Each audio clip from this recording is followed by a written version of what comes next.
talking with one of my coworkers, and he was just like, "Yes, I watch a lot of Ben Shapiro." Somebody who used to enjoy like skeptic videos, what did they see in the left that made them kind of predict a lot of like the hyperbole that you see online today? Like they were so wrong about so many things. They kind of were right with like the whole cancel culture stuff that's been going on. And usually we only evaluate those things from our best state of mind. So what we think about when we think about anything, whether it's a job, whether it's school, it's like, oh, well, how would I feel about this when I'm like the happiest? We never think like in the worst spot, how do we feel about something? Because oftentimes we think about things in the best case, and then when the worst case happens, we quit those things and we don't know why we weren't expecting it. What do you guys think is the hardest part of being a manager or a CEO? Wait, to be clear, manager and CEO, these are two like very, very, very different types of jobs. What do you, be a little bit more specific, I guess. What are you asking? Okay, what about what? Like let's say owning a business or CEO. just managing employees? Yeah, owning a business. The hardest part about owning a business, this is the only correct answer, okay? But Dan might disagree, but we'll see. The hardest part that is ubiquitous across every small business owner is usually a small business owner is generally somebody that really enjoys doing a particular thing, and they're so good at it, they think they can turn it into a business. The hardest thing about being a successful business owner is you have to learn to stop doing the things that you love doing the most while you're doing a small business. And you have to learn to delegate some of those things out to other people. When you start to open a business, you want to control every single thing relating to that business, and you want to micromanage everything because that's what you did and that's what you love and that's why you got into doing that business. But what you have to learn is that in order to experience growth, you have to be able to assign some of those responsibilities away and give those away to other people in order for your business to expand outwards. You dramatically change the position that you have and the relationship that you had with that particular thing in order to grow as a business owner. I think that over micromanaging is like the number one death of a lot of like small business owners. They're not capable of delegating away responsibilities. This is like very niche advice. People don't want to own businesses, but yeah. Okay. I think so. Wait, what do you think, Dan? The hardest part of being a CEO is, I guess, a CEO's job is to raise money, recruit talent, and set the overall vision. Of those things, the hardest thing is probably dealing with fucking failures, I guess, right? Like you're trying some new thing, it doesn't work, and having to let people go. So that's like the thing that sucks the most. So do you really think there isn't like an influence of money in politics in like local politics? Yeah, there might be a little bit, but nowhere near as much as people says it is. Yeah, because like I feel like your experience in like Omaha would have shown like, so I'm pretty sure that the candidate, the Republican, blanking on her name, I'm pretty sure that you were like, yeah, she definitely has, corruption from maybe not like corporations, but like local companies and Chamber of Commerce or whatever else. Yeah, there's definitely like influence, people that control votes and whatnot, for sure. Yeah. Because I had a conversation with my dad about this whole thing, because he's like your kind of classic like MSNBC liberal, and we were going over this, and he's like, he works in like local stuff. I can't really go into detail, obviously, but yeah, he brought up that point that like it doesn't really seem to affect like federal stuff that much, but on local level things, there's like a huge influence because he works in like housing stuff. Sure, so, like, and I could be wrong, but it feels to me on local level that like the endorsement of like, and this is maybe just unique to my city and everything, like I felt like the endorsement of like unions was a way bigger deal than just being able to advertise. Like if you had the support of like the firefighters unions, the police unions, the teacher organizations, like these were like the killer endorsements that you were looking for on a local level, not just like a lot of money for ads. But that might be different in different cities. So. Or like a local organization. Like the thing he brought up was like the real estate organizations or whatever, where it's like all a bunch of like major developers, and like they frequently will try to block like legislation related to affordable housing, because then if they have to start accepting like Section 8 vouchers and all this stuff, they have to then change the way that their systems, structured. So yeah, sure. All right, well, thanks for stopping by. Yep, thanks, Dan. Oh yeah, Dan, I'm on redact.dev, and that shit deleted like half my Twitter. I didn't even tell it to. So I messaged somebody about it. First off, that you're telling things that would not happen. That's not true. You're lying and disparaging me. Say something if you are telling the truth. Okay, so by you saying nothing right now, you admit that you're slandered lying. You. Exactly. It's like that guy just got redacted. I had a question about your... Well, we got answers here. Like, comment, write some dumb shit below. Son. A question about what do you look for when you go into some... I know you like doing like the blood sports things sometimes just for pure fun. Double O Like Sports? sometimes- Wait, what? Blood sports. Oh, okay, go ahead. Yeah, I was asking, with like the debate with Richard Wolff, are you like genuinely looking for like an answer for some things? Like, how do I put this? Am Like, I looking for my mind to be changed, or am I looking to prove that I'm right over yeah, something? yeah. That's what I mean. I mean, Like, technically, as a byproduct of what I do, I'm always looking for like my mind to be changed. Like if I'm incorrect about something, I'd like to be corrected about it. Like I don't want to walk around. What is this? Oh my god, I don't want to walk around having like the wrong opinion, right? and do you feel like sometimes like your view? Not actually, probably the people that watch you most probably know that most of the time you are looking to be if you can be persuaded, you can be persuaded. But sometimes people that aren't so familiar with you feel like no matter what you're doing in any debate, you're just trying to debate someone into the blood sports that people are, I guess, know you for. What? Wait, what was that question? Can you reformulate that? But probably a lot of people know you for the big, like blood sports stuff from like back in like the 2016s, like with No Bullshit and Stargun and stuff like that. Do you ever feel like because of that, people now only view you in that way that you can only do blood sports? No, I reject that actually. I totally don't agree with that. I think that people that view me that way are disingenuously viewing me that way because they know that in any conversation they can't defend whatever ideas they have. There are plenty of cordial conversations that I've had with people. I have them over and over and over and over again, and the only way you can pretend that they don't happen is because you're trying to find an excuse not to have a conversation with me. I wish some people would just say like at least lefties have gotten more honest now where they're anti-intellectuals. Like, oh well, that's all just. I don't think you should have to argue anything with anybody ever. It's like, okay, fine, whatever. If you want to do that, that's fine. But then some people will make up like, oh, Destiny will just shout and scream at you and blah blah blah blah. It's like, no, I don't do that. With the vast majority of my conversations, I'm not shouting and screaming at people. People just know me for some of the more like boisterous or louder ones, but that's not the case all the time. Yeah. Oh, okay. Yeah, I would agree. I was just like I was when I was watching the debate, I was looking at like other chats, which I probably shouldn't do because a lot of people hate you. And I feel like they're only looking at even being as cordial as you were, people only saw you as using, oh, he's using debate tactics Yeah, again. and it's stuff just like that. Yeah, It's- people just latch onto that because somebody said it once, and then that's literally it. Like the idea that like I am employing these like high level debate tactics is just patently absurd. Like if you watch my conversations, like more often than not, like I'm always trying to match the other person's energy. In my opinion, I think I'm usually being like pretty fucking patient when it comes to understanding what the other person is saying. And I think I was even today. I got a little bit quippy today, but I think he was as well. But like, I think for the most part, I'm pretty cordial. Yeah, I would agree. Well, thank you. So Chad knows I'm the guy who posts the comics occasionally in your subreddit. Oh, cute. What's up? How's it going? Pretty good. I guess my question is, as somebody who used to enjoy like skeptic videos back in the day, I was never what you would consider a skeptic. I've always been pretty liberal. I just thought it was funny to laugh at SJWs, you know. What did they see in the left that made them kind of predict a lot of the like the hyperbole that you see online today? Like they were so wrong about so many things. They kind of were right with like the whole cancel culture stuff that's been going on. And I don't know if they were right. More so, they kind of became right. Like, I genuinely don't feel like back then the majority was advocating for things that were anywhere near as far left as people were saying. I felt like people were a little bit more critical back then when they were on the left, but it feels like as the pendulum swings, the more moderate voices kind of give way to the more extremist ones because nobody wants to hear the more moderated voices anymore, and then it just gets further and further and further left is what it feels like. yeah, because it felt like I got involved in politics in like 2014.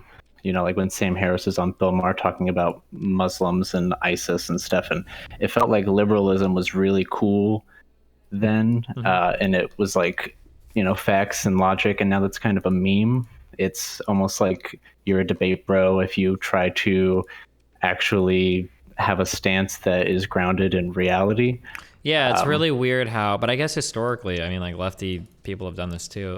There's a very weird like anti-intellectual bend, no matter what politically extreme party you're in, because academia usually just unfortunately tends to disagree with whatever your extremist views are.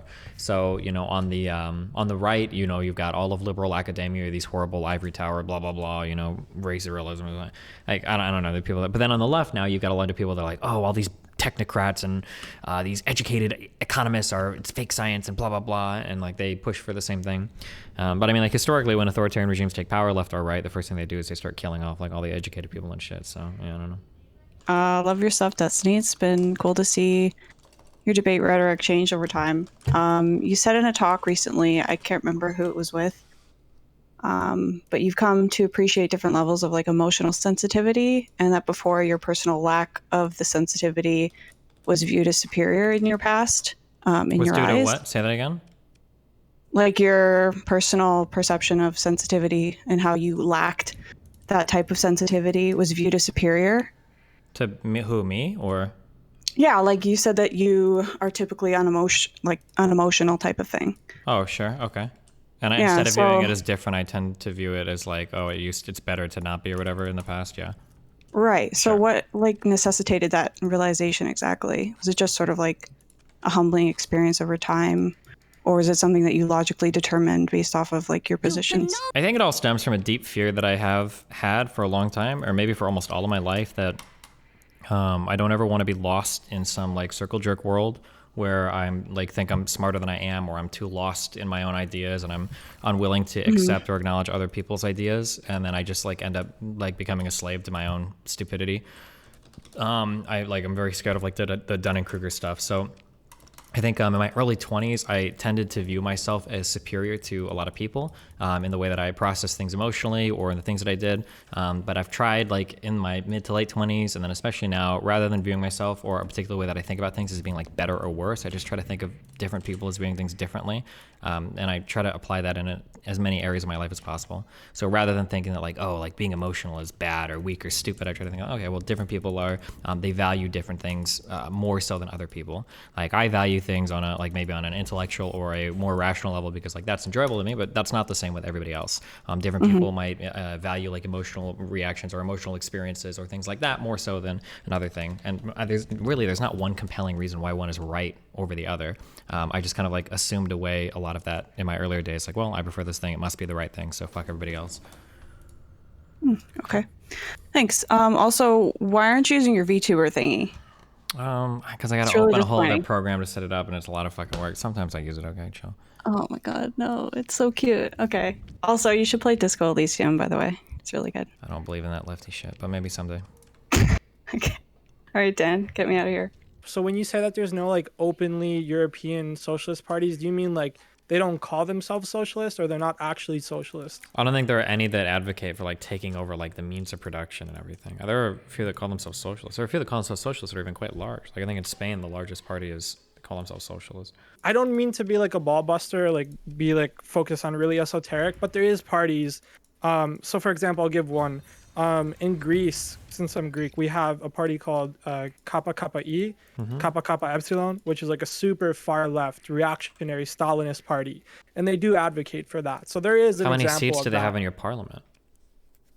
They used to have a couple, but they actually got thrown out. They are very similar to the Golden Dawn, which is the Nazi party. So they all basically got kicked out recently, which Yeah, is so pretty that's based. kind of what I mean, right? So Yeah, exactly. No, I mean, I'm sure these don't parties disagree with exist in that. Europe, but my argument is usually that they have like 1 or 2 seats. They're not really politically relevant. Like, Oh, they are irrelevant, and no one takes them seriously. Like Kappa Kappa Epsilon is literally like the horseshoe of Greece. They actually agree with a lot of the far right parties' arguments. They're very anti-LGBT. They are very anti, like immigrants' rights and all that. So yeah, it's a very horseshoe thing. Anyways, and then one thing I also wanted to say, I thought in the Wolf debate. I don't know if someone else brought this up, but I don't know. Were you planning on asking him about the Uyghur situation? I brought it up a couple times, but he didn't really bite, and I didn't want to push him on it. So Yeah, because there was one point in the debate where he said, well, other countries have done horrible things, and he kind of alluded to China. yeah, but he never does that a lot. like, Yeah. Yeah, he never like specifically brought that up. So I was just wondering if you had that like planned or whatever. But yeah, anyways, I hope you have a good time in Kenosha. And yeah, be careful, man. Thanks a lot. Be careful. So I had a question about your thoughts on us pulling out of Afghanistan. Do you think that's good or bad, or what do you think? I don't know. Everything about Afghanistan is a shit show. We'd have to bring on like a hardcore military dude on to get like a better answer, but it feels to me like you need I feel like we just don't have a solid enough mission in some of these places to like continue justifying our presence there. But the thing that sucks is that as soon as we pull out, like anything we've accomplished or done is just going to be completely gone. So like as Bernie Sanders has said and other people said, like a deal probably needs to be in place with the Taliban before we leave. But I mean, like they could just walk all over it as soon as we pull out. Like I don't know. I don't know. Afghanistan is just I would have to talk to a military person, because to me, Afghanistan just represents a massive failure, a directionless. It's like one of the like ultimate examples of the futility of having a war on X, like a war on terrorism or a war on power. Like it just, I don't know. We just spent so much fucking money in that place with no clear mission directive. I don't know. Yeah, that's pretty much my thoughts on it. I'm probably a little more hawkish than most people that are like Sockdom-ish, but it still feels like it feels bad that like there's no political will to stay to help them, but because we don't really even know who we're helping and who we're hurting. Yeah. And especially to the American public feels like everybody in the Middle East hates us and we're just hurting everybody. Like that's what the American public feels like, you know? That's the weird thing. When I saw on Twitter, like everyone's like, oh, they want us out. It's like, not necessarily, not really, not in Afghanistan necessarily. I mean, it depends. Fuck, I don't know in Afghanistan anymore, but I know that when we pulled out of Iraq, I'm pretty sure they wanted us out at that point. Like, I think they were protesting and shit, American occupation there. It might have been the same in parts of Afghanistan too, but I don't remember. But I'm pretty sure we left Iraq. I don't remember entirely. It's been a while since I looked into it. I think the problem is just a lack of like a clearly defined mission is just like, it just fucks us really hard. Yeah. Yeah. Okay. I just started a new job at Jiffy Lube. I noticed a lot of people, like, especially where I'm from, are like more conservative these days. And I was like talking with one of my coworkers, and he was just like, "Yes, I watch a lot of Ben Shapiro," and all of that kind of shows like more conservative talking points and all that. I was wondering if you had like any ideas of like ways that I could talk to them about like, maybe not like directly changing their mindset about those things necessarily. Like today, he was commenting on the Derek Chauvin case and all that. Okay. And how it was like kind of bullshit and all that, or because he was watching Ben Shapiro. And I was just wondering if you had like any ideas on ways I could steer my coworkers towards more like credible sources. I don't know. I'm going to be able to answer questions like this. Sometimes people wish that I could give them like the golden answer for like, how do I turn my friends away from being crazy? Blah, blah, blah. But I can't do that. I wish I could.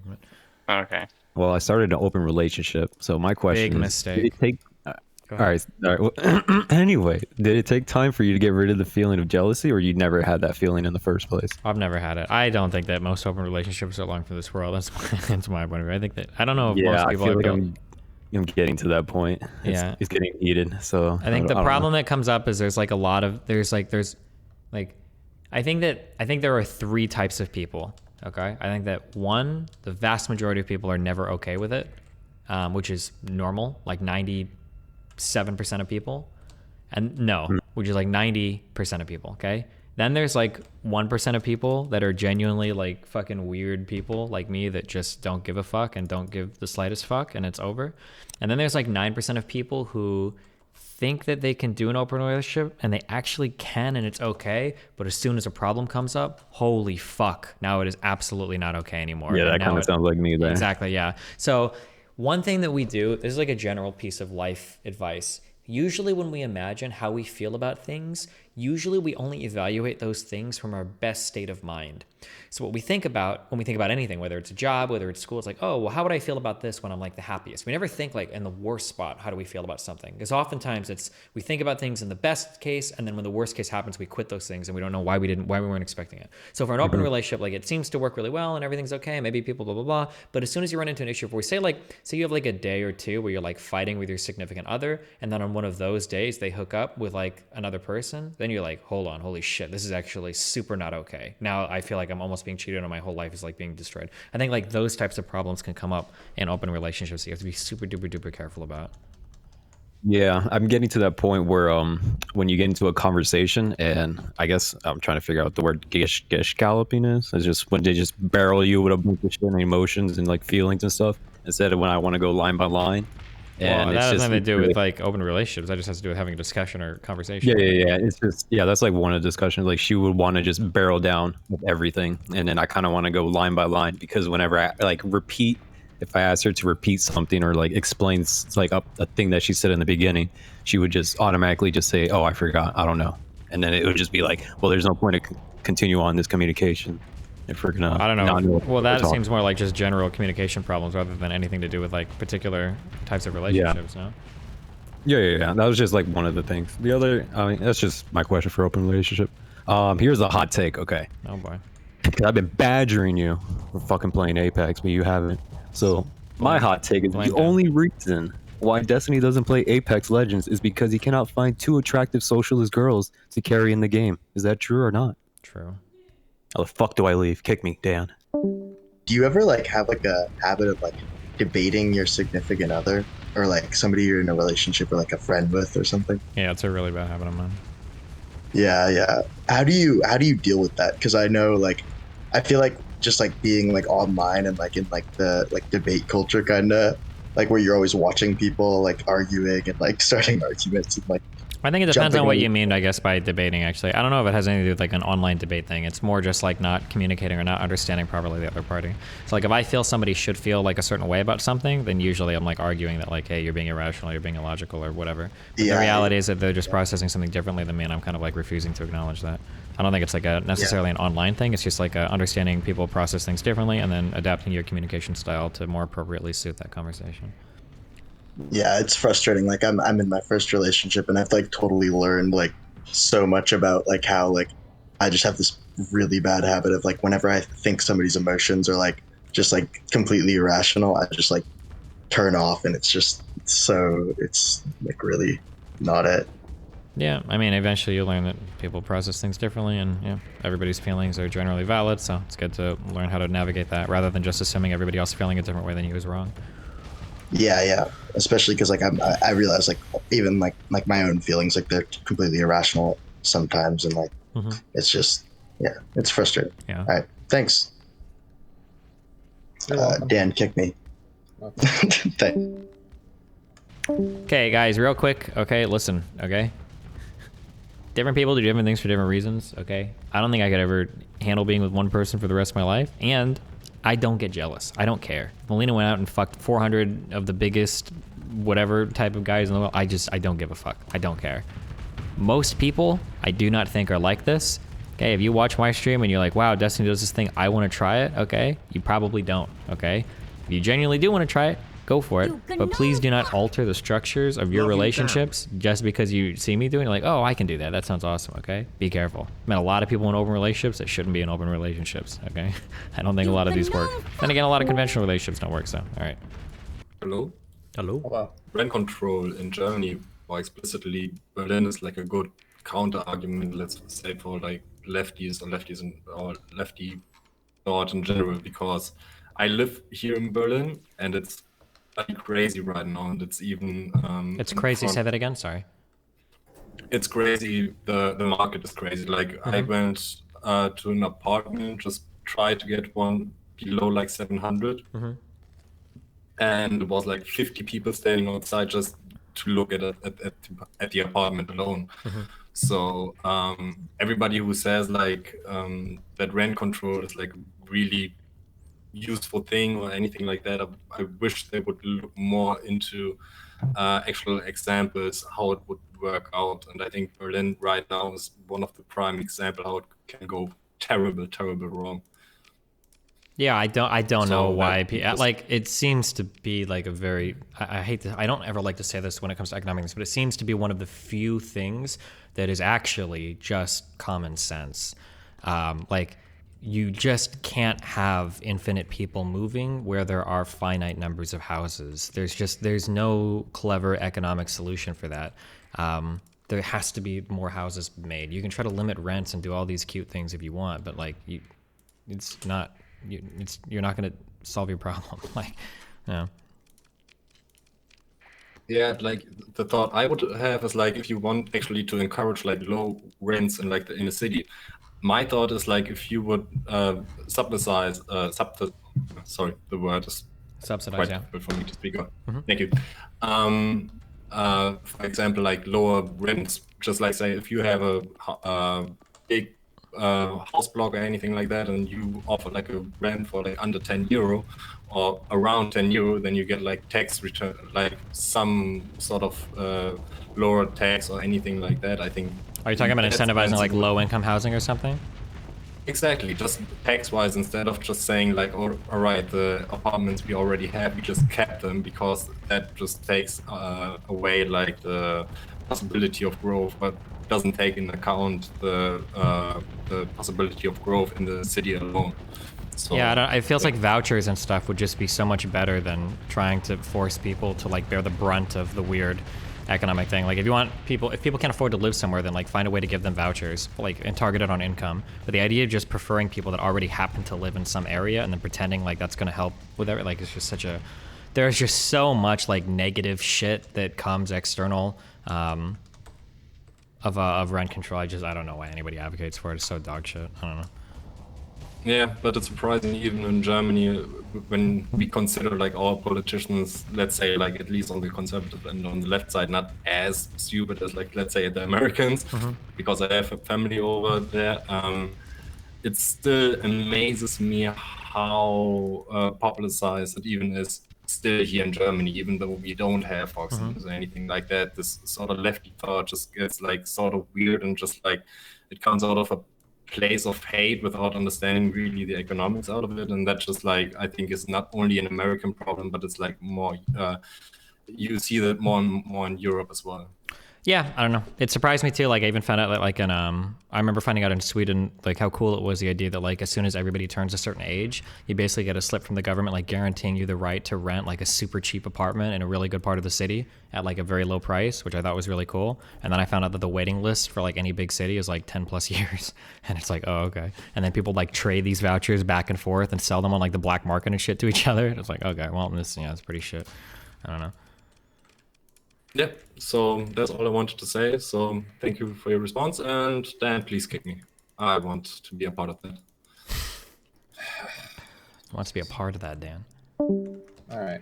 I had a question about why do you think the Democratic Party right now isn't as interested in broadening its base of support, like with more modern. What? With more? Wait, why do you think it's not? Why do you think it's not interested in broadening its base of support? What do you mean by that? Like in like places like Appalachia or the Rust Belt with more moderate Democrat types like your Joe Manchin's or your Christian. I would argue that Biden is doing exactly that. When you talk about getting rid of like right to work laws and like this massive, where are we at with the infrastructure bill like right now? I feel like that was like a huge like buy-in to working class Rust Belt Americans. I don't think that it's gone to the Senate floor yet or the House floor yet, but I think they're working on it. My friend wants me to ask you what your favorite thing about Mike from PA is. His old haircut. All right. Do you think socialists are just like really hung up on normative economics, believing that the economy or economic systems should work to serve specific societal needs, and that you see the economy more like traditionally like an economist, like in a positive way, like just the mechanisms of it and this is what it does, and that's sort of like the gap? I mean, I would argue that, yeah, of course. That is my argument. I think people moralize economic systems too much and it makes them miss a lot. Yeah, that's literally my argument, yeah. How do we bridge that gap? I don't know, argue with people? I don't know. If I knew how to do that, I would just bridge it. I mean, obviously, it's really difficult. I try to convince people that our economies are tools that policy wielders wield, or, yeah, policymakers wield. Fair enough. Thank you. Okay, be careful, bye. We have I'm going to create a hypothetical country. So we have a country with 5 large states and 20 small states. The large states have 55% of the population and the small states have 45% of the population. And let's just say, for the sake of making it simple, the government is made up of only the president. Okay. So Destiny doesn't want the large states to be able to elect a president who will enact policy and fuck over and not represent the small states. Okay. If, like Destiny wants, we grant the smaller states a larger say, so their voting power accounts for 52% of the vote, which is the majority. Okay. The small states will be able to elect the small states president who will enact policy that will fuck over and not represent the big states.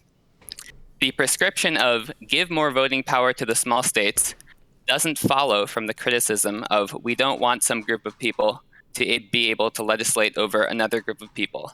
If you wanted to protect smaller states from the wrath of larger states, you should be advocating for less federal power. Who elects the president has nothing to do with the problem you've laid out. Your problem is about the amount of power the president has.